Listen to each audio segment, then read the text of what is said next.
We are living through the most exciting, challenging, and most critical time in human history. Never before has so much been possible, and never before has so much been at stake. That's a quote by Peter Russell in Rhonda Byrne's book, The Greatest Secret. And we talk with Peter in today's episode of Letting Go and the Greatest Secret. I'm Hale Dwoskin.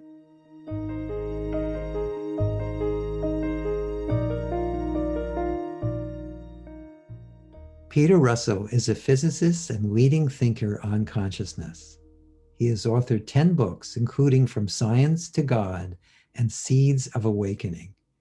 His mission is to distill the essential wisdom on human consciousness found in the world's spiritual traditions and to explore their teachings in contemporary ways.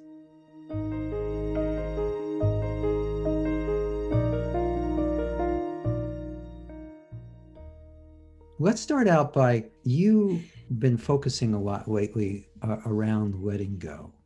So can you speak a little bit about how letting go relates to the greatest secret, since that's what brought us together, is the greatest secret? Right. Both of us being in that book. So I'd love to hear your thoughts. Well, I think letting go is something that is at the core of all the world's spiritual traditions, whether it's looking at letting go of ego, forgiveness, letting go to the divine. It's throughout the world's religious traditions. And basically what holding on does is it keeps us away from ourselves, from our true nature. Holding on keeps us stuck in concern, worries, thinking. And letting go is actually it's really ultimately, it's about letting go of the ego thinking mind, what I call the ego mind. That's not all thinking, but that sort of egoic thinking, which keeps us trapped in worry and concern and what we're doing, etc. And what are people thinking of us?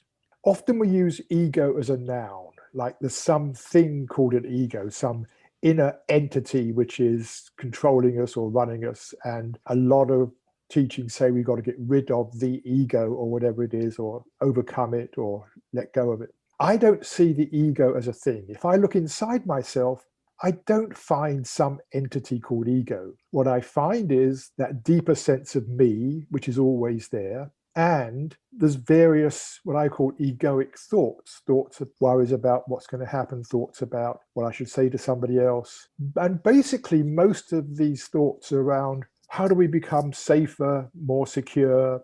How do we find our way to peace? How do we get more love? But they're all thoughts about what I need to get from the world, what I should do, etc.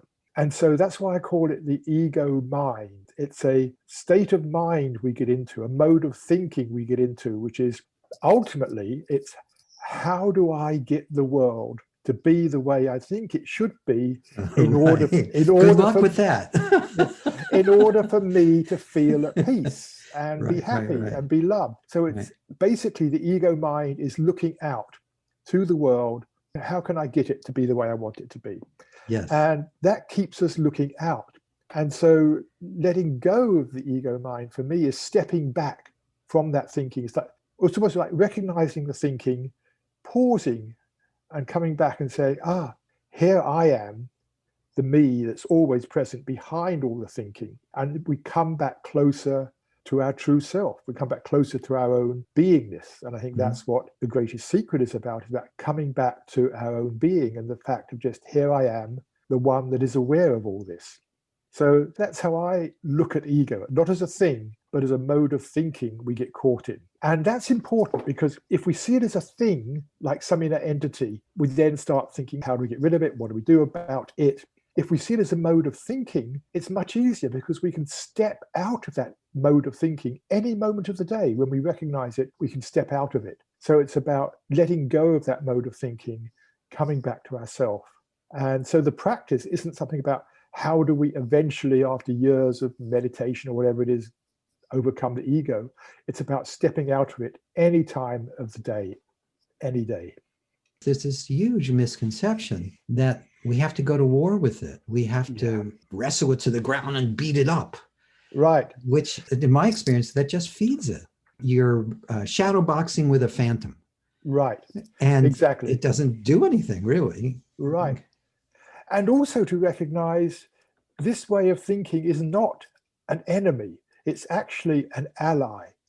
It's trying to help us survive and be safe in the world. So it has a role to play. It has a very important role. So if there's a bus coming at you down the street, the ego mind says, hey, for self-preservation, you to get out of the way.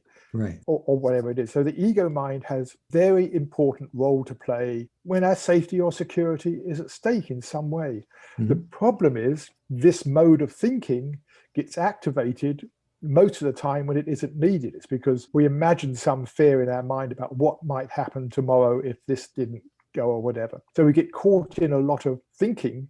The ego mind gets activated when there's absolutely no need to.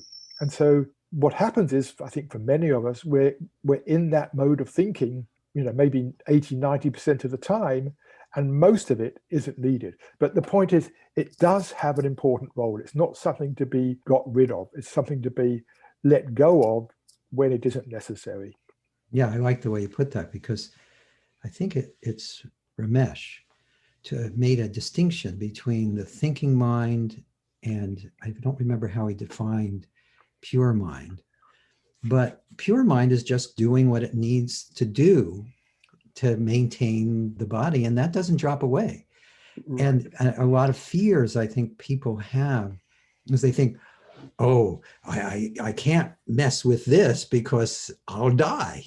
Right. And in my experience, the exact opposite is true. We're sabotaging all the extra thoughts that you're talking about letting go of, is sabotaging of that, isn't it?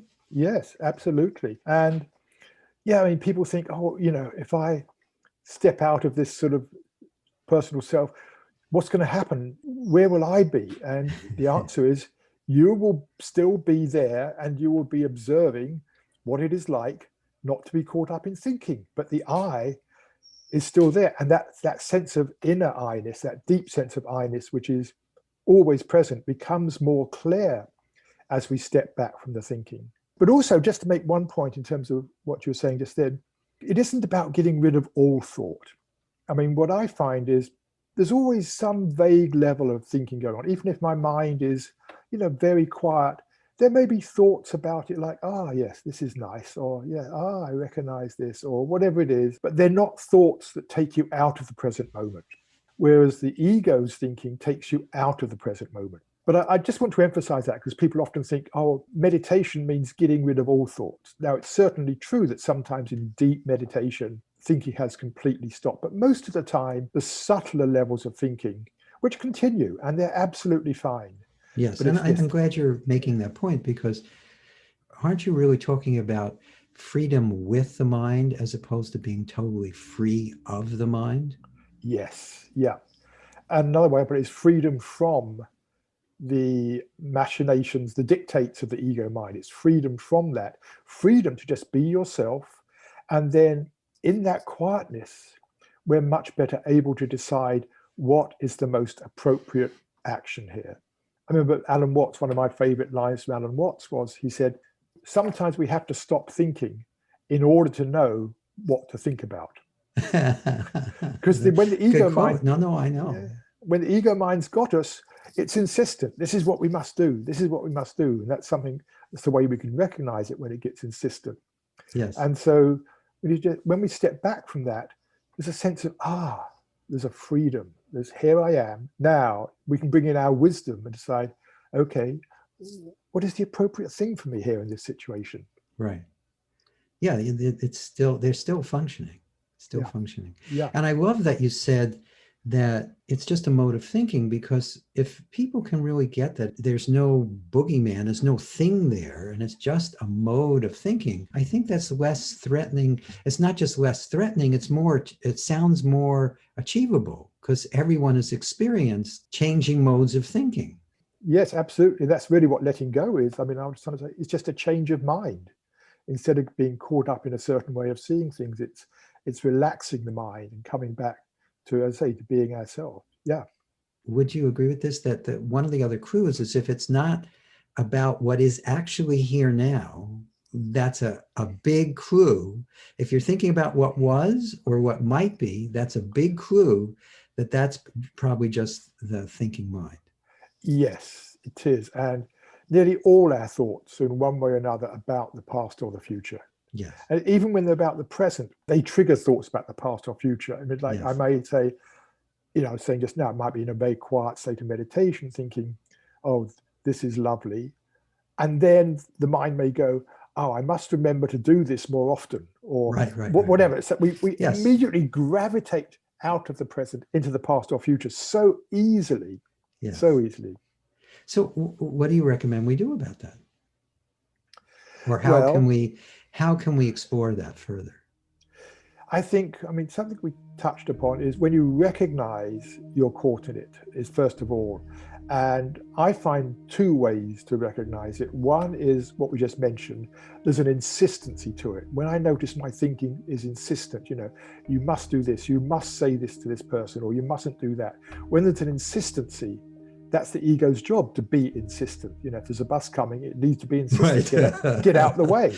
It is all, if they're just going, oh, maybe they're not insistent, you're flat.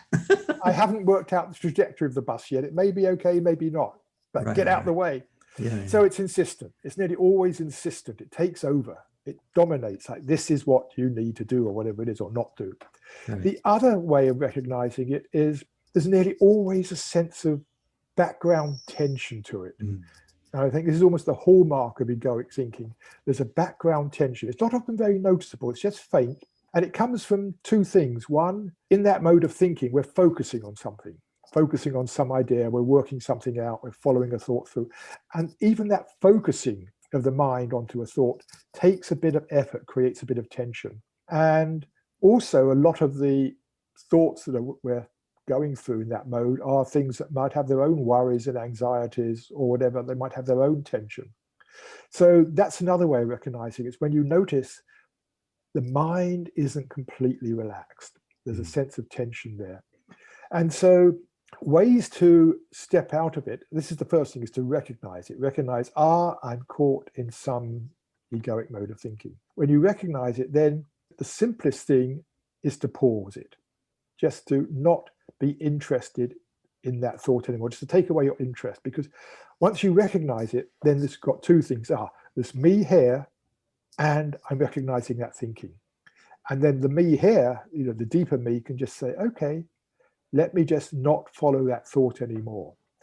And then we've basically stepped out of it, and then come back to noticing how it is not to be caught up in that mode of thinking, just noticing how it is. And nearly always there's a sense of relief, ease, and inner calm, things like that. It's like, and that allows us to come back closer to ourselves. And it's really just allowing the mind to relax, which is, in deepest way, it's allowing the attention to relax. So whatever our attention is on, just letting the attention relax from that focus and just coming back to, yes, this is me here. This is the present. Just you speaking about it, it happens naturally. Yeah. It's a wonderful pointer. So speak a little bit more about that. I'm really enjoying this. It's so easy in a way. It sounds like it's very difficult, and it's a challenge, and it's a challenge to remember to do it. And we can easily get caught up in trying to do it. But actually, really, there's nothing simpler. We're just not actually doing the thinking anymore. We're just letting ourselves relax. And in that ease, and there is an ease that comes with that, because as I said, the thinking mind, the ego mind, sometimes the thinking mind is great, but the ego mind has this tension. When we let that relax, and just like, this sense of beingness is there. And what I do is I just notice, how does it feel to just be here? And I start noticing what's happening around me more.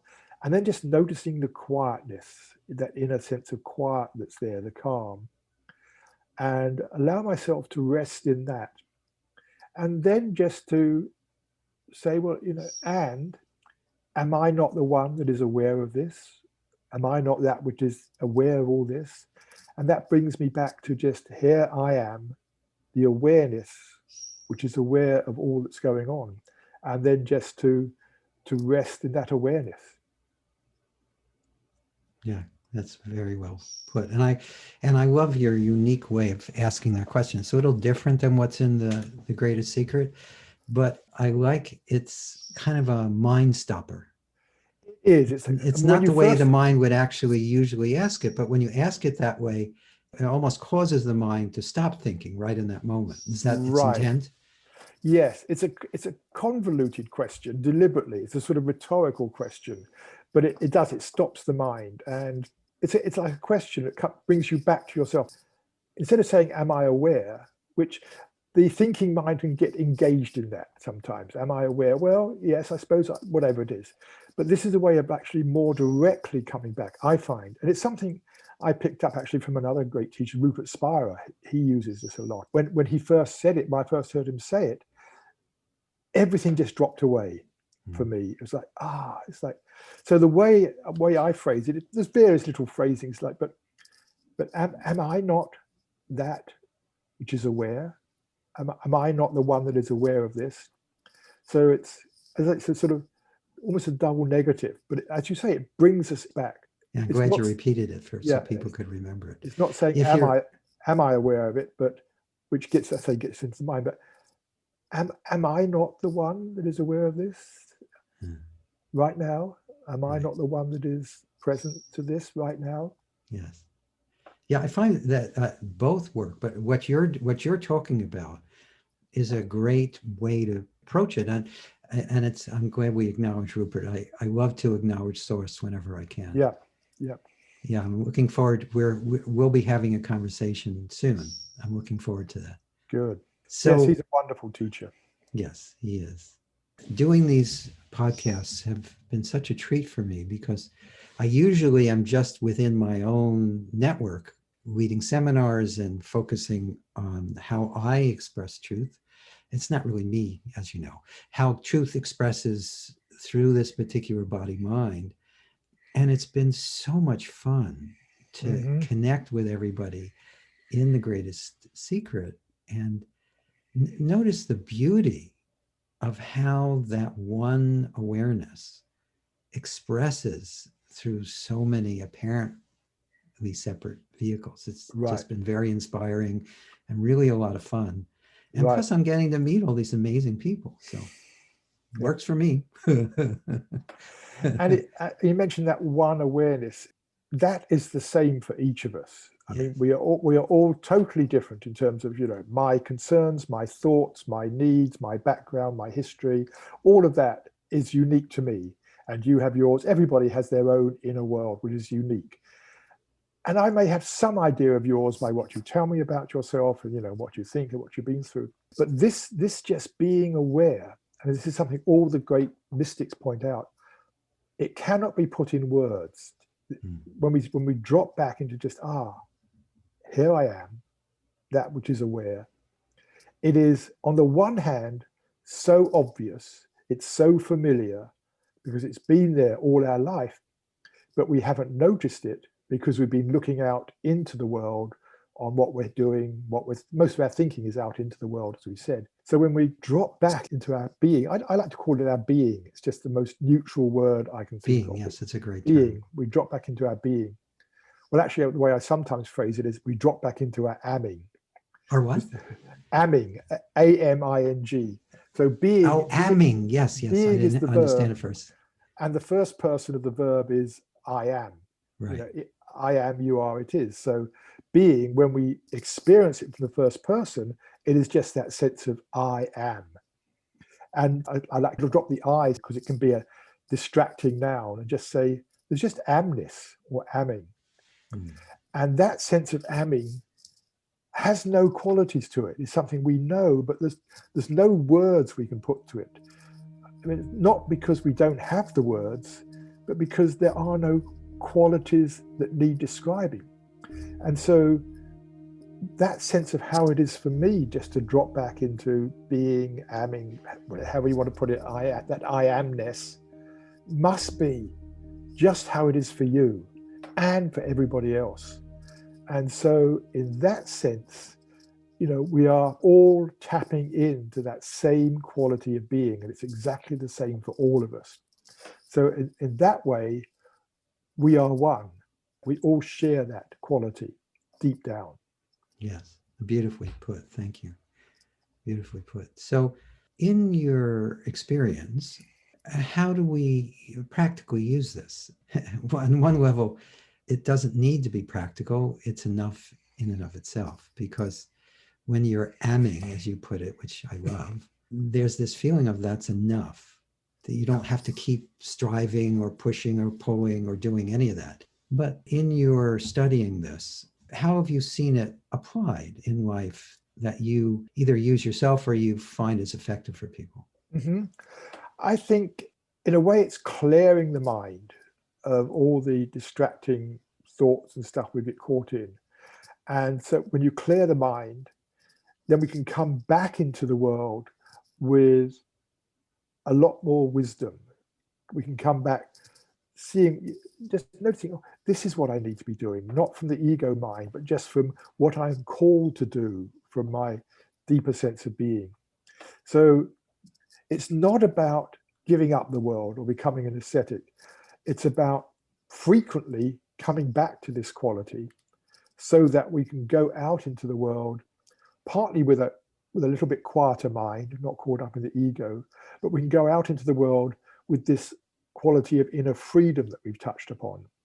And so it's removing the thinking patterns that actually lead us astray in the world. So we can come back into activity, both refreshed, but also free to really follow what the world is asking us to do, because the ego mind isn't telling us must do this, must do that. So we bring a lot more openness, compassion, love to the world. I mean, the ego mind doesn't love. It says it loves, but it doesn't really love, Right. because it's only concerned about me and what I get. When it says I love this, it's like, I love this because it makes me feel good, or whatever it is. Right, right. It's not that real deeper love. So we come back with love, with compassion, with wisdom. We're able to fulfill our function in the world much, much more effectively than when we're caught up in, as I say, all that thinking stuff, the worries, the ego mind. Very well put. Yeah, Thank and you. also, as I said, I've touched on this, but I find when I'm in that quiet state, I see things from a different perspective, and that I think is the really important shift we're making. That's what letting go is we're seeing things from a different perspective, and instead of seeing it from the perspective of our egoic thinking, we're seeing it from just the perspective of how things are, rather than how we think should be or whatever. Yeah. Wouldn't you agree that it's more of a universal point of view, or even that sounds too grand? It's more of a natural, A it's the natural point, natural point of view. right? And one of the terms I sometimes use for this is I call it natural mind. Ah, This is perfect. natural mind, the mind not perturbed by fear, concern, or undue excitement, or whatever it is. It's just a mind in its natural, untrammeled, untarnished state. But it's still there. The mind is still there, still functioning, but it's free. It's not caught up in all this other stuff. And when we're caught up in that stuff, basically we don't feel so good. There's that tension and things in the background. Yeah, that's perfect. So, do you have a suggestion for everyone listening that they can do over the next day, the next week, the next month as an exploration or a way to challenge themselves to go beyond the ego mind and live more as the natural Mm-hmm. mind? Mm-hmm. What I do, and this is what I encourage people to do, is what we've been talking about, to do it as often as you can, to just pause. I actually leave notes around my house just saying pause, P-O-U-S-E, P-A-U-S-E, pause. And I have to move them around every day or two because I get used to where they are. So, but when I see that, whatever I'm doing, and it's nearly always between tasks. I'm already between tasks because I've got up, from being at my computer to go and make some tea or something, and there's one sitting on my kitchen counter. It just says pause. So what I do is I just take a few moments. It's not a long thing. I just take a few moments. I notice where my thinking mind is going, and just, as we said, just I choose not to be interested in that thought anymore, but to be interested in what's going on in the present moment. How am I feeling? What's happening in my body? And as I do that, I begin to notice more of the present moment. I begin to hear maybe the bird sound around or something. And then really just what we were saying, to notice how that feels, that inner sense of quietness, calmness, and then that question of, and am I not the one that is aware of all this? Just brings us back to awareness. Now, it doesn't, pretty soon you're off again. It's not a question of trying to stay there. I really want to emphasize this. It's not about trying to stay in this state. People think, oh, I lost it. You're going to lose it almost instantly. That doesn't matter. For me, the practice is coming back, so when you next see it, you come back again, and gradually it becomes easier, it becomes more familiar. And that as that familiarity grows, it's like some of it begins to be present in the rest of my daily life. But don't feel you're failing. If you try to pause and instantly you're off seconds later into another thought. That's fine, that happens. But just that intention, having that intention to just pause many times a day, just really for a few moments, just to come back, maybe half a minute or quarter of a minute, whatever, coming back to self and enjoying it. I think I notice when I'm sitting in that state, internally sitting, there are no desires. They're not there anymore. There's no actual wanting anything else. It's like this is complete in itself. And to savor that, to actually enjoy it. Because one thing that happens, I think, in many meditation practices, which are those that are sort of aimed at creating a quieter state of mind, like we've been talking about, people can be so involved in the practice and their mind can be quiet and they're busy, they're quiet with the breath or something. They don't actually notice how good it feels to be quiet. Right. And so I think this is really important to just to savor it, just to take a moment or two to just say, this is nice. This is what I've been looking for. And that really reinforces it. It becomes a memory that's a motivation to go back to it. And it's giving us what we want, because ultimately what we all want is to feel okay. And so by just saying, this feels good, we're feeling that in this quiet state. And that's probably one of the most valuable things. Another way of putting it for myself is just to allow an inner smile to be there. It's almost like allowing my being to smile. Yes, this is nice.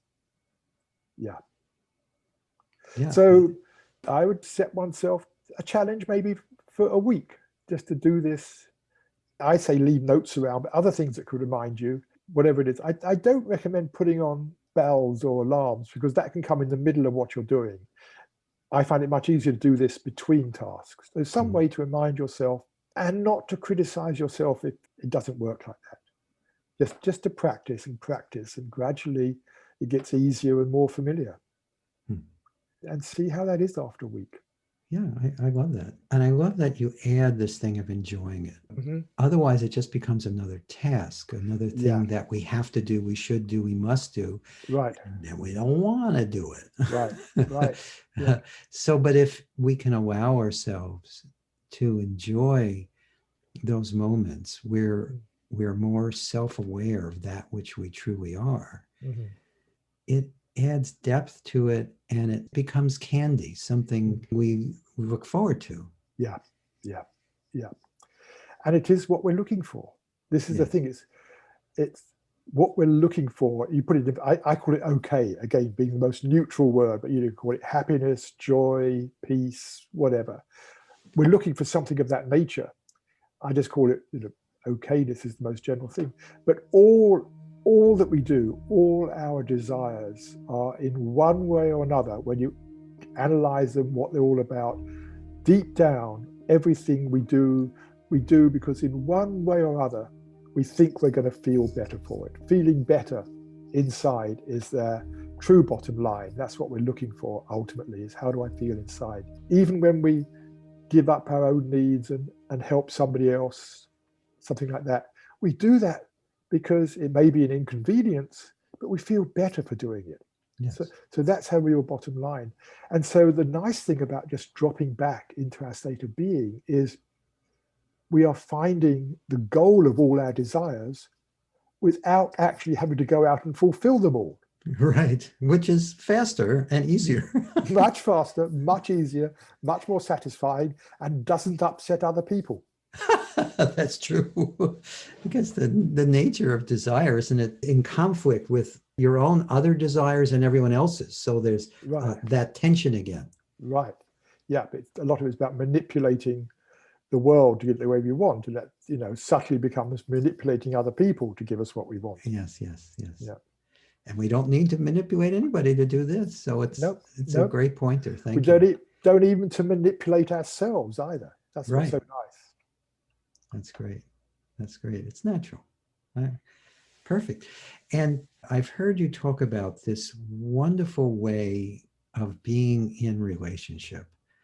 And I'd really like you to talk about that too, because I think that's also something that's helpful, will be very helpful for all of us. Yes, because that's where a lot of our interaction with the world comes, is interacting with other beings, other people, whether it's people we're close to, intimate with, or work or whatever.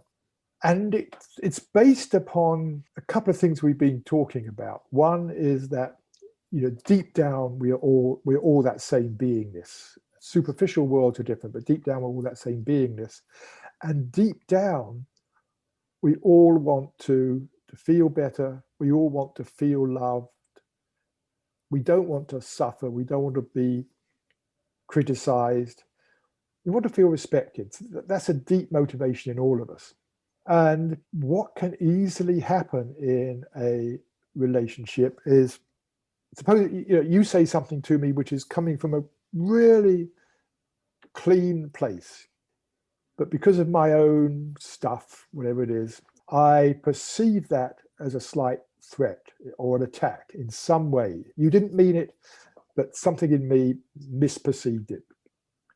So I feel slightly attacked. Now, if I'm not really 100% aware of what's going on, which most of the time I'm not, the danger is that I then, because I feel attacked, I come back with, in some way of, attack. It can be very subtle, just be body language. It could be a silence, or it could be a more open thing of directly, criticize, hey, how dare you say that, or whatever.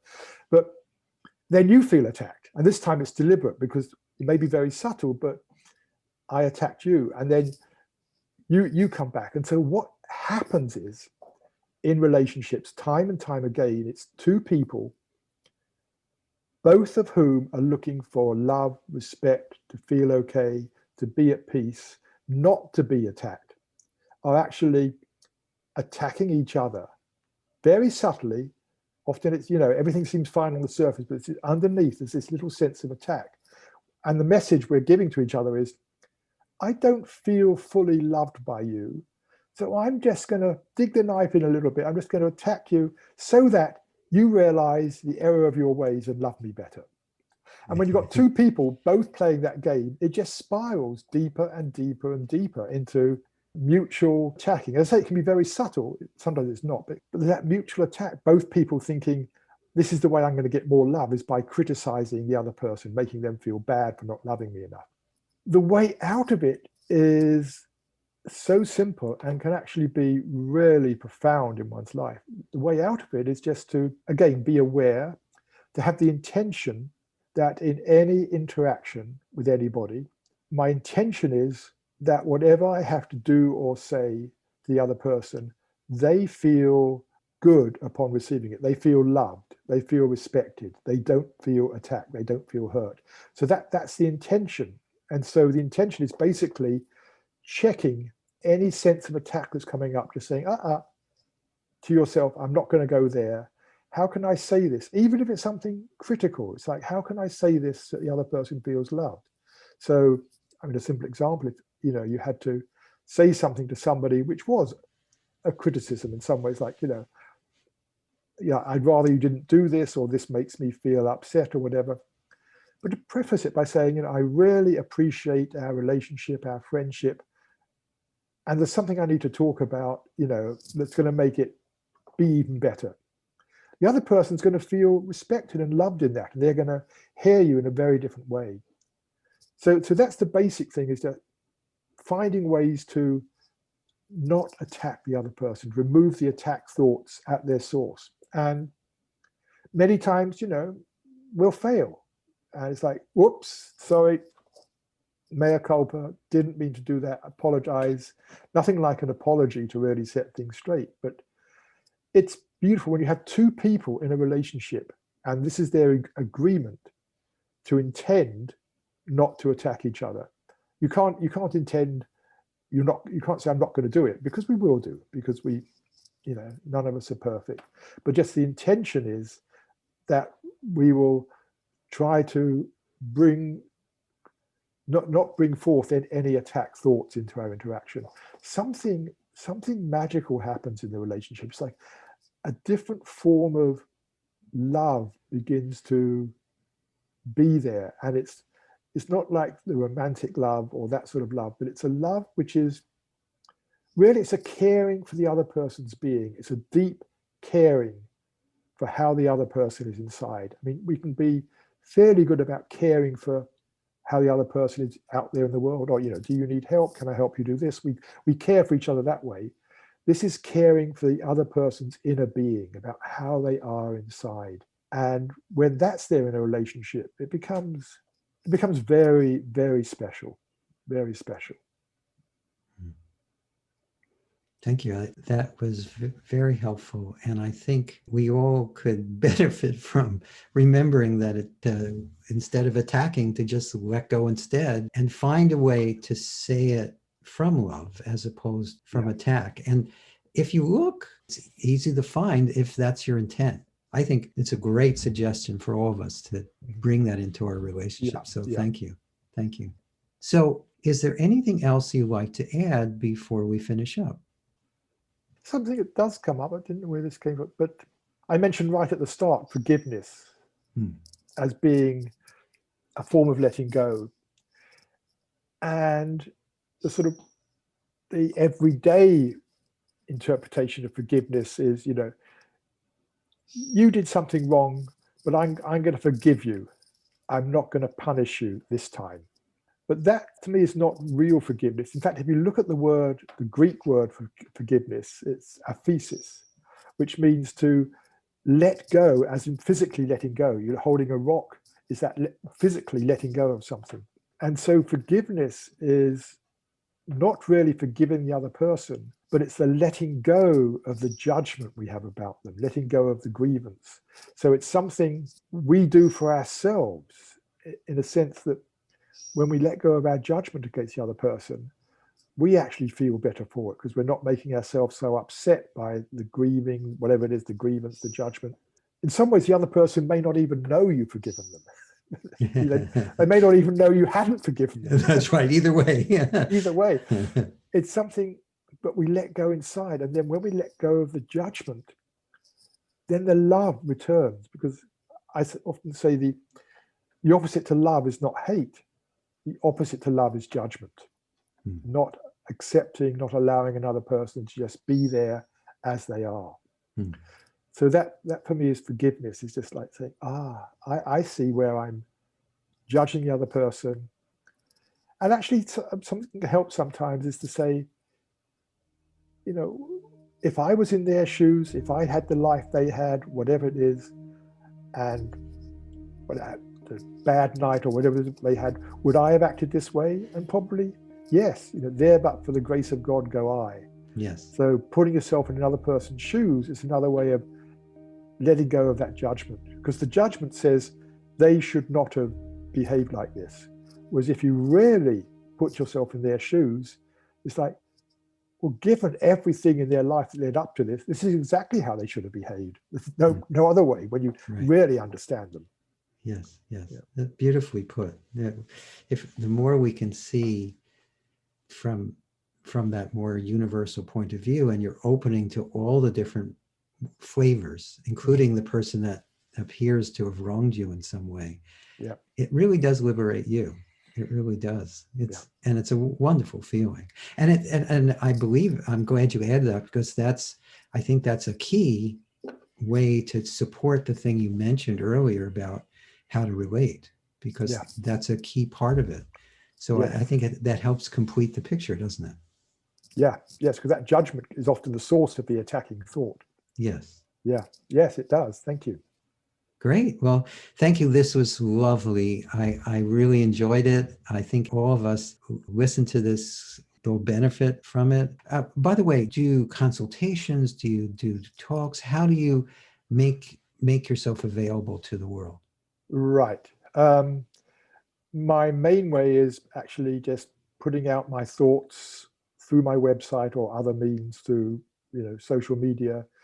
I'm always writing, thinking that way, or whether it's books or videos, and all of that you can find on my website. So that's one way, just finding any media that I find works to put out ideas. But also I do consultations. I do one-on-one consultations for people who are I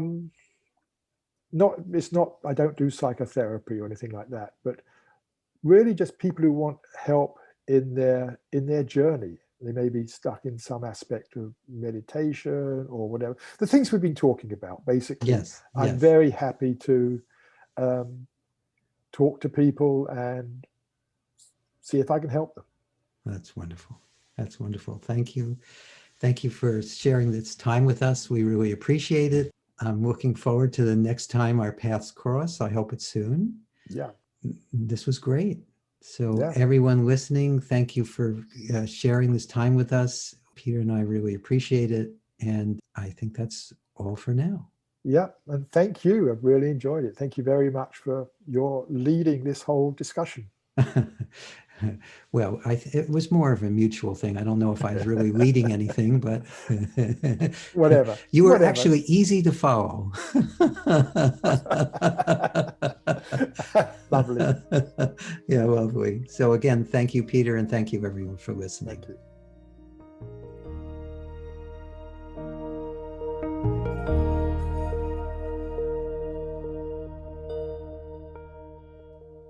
I hope you enjoyed our time with Peter Russell.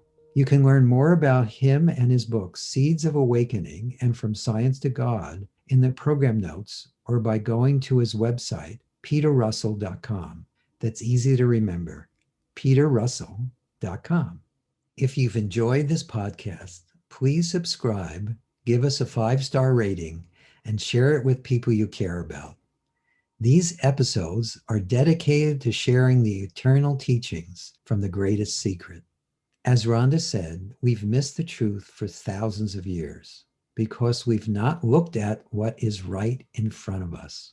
We've become easily distracted by our problems, the drama in our lives, the coming and goings of the events in the world, and we've missed the greatest discovery we can make.